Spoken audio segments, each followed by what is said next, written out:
திருவள்ளூர் மாவட்டம் பூவிருந்தவல்லி பாரிப்பாக்கம் சாலையில் மழைநீர் குளம் போல் தேங்கி நிற்பதால் வாகன ஓட்டிகள் அவதியடைந்துள்ளனர். பாரிப்பாக்கத்தில் புதைவட மின்சார கேபிள் புதைக்கும் பணி நடைபெறுவதால் சாலைகள் சேதமடைந்துள்ளதாக குற்றச்சாட்டு எழுந்துள்ளது. இதுகுறித்தான கூடுதல் விவரங்களோடு இணைகிறார் நமது செய்தியாளர் சக்திவேல்.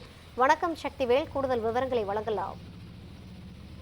நிச்சயமாக வணக்கம் ரவினா. பூந்தமல்லியில் இருந்து பட்டாபிராமன் செல்லக்கூடிய பாரிவாக்கம் சாலை கடுமையாக சேதமடைந்திருப்பதால் மழை வெள்ளம் நீர் அங்கு தேங்கி நிற்கிறது.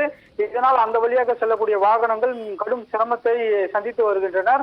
அபாயகரமான பள்ளங்கள் நிறைந்த சாலையாக இந்த சாலை காணப்படுவதால் மழை நீரில் அந்த பள்ளங்கள் மூழ்கடிக்கப்பட்டுள்ளது.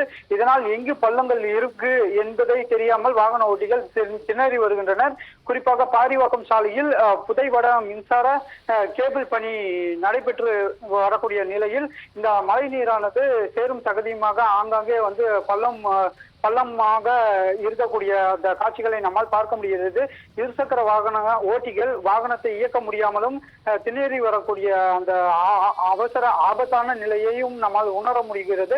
பாதசாரிகளும் நடந்து செல்ல முடியாத சூழல் ஏற்பட்டுள்ளது.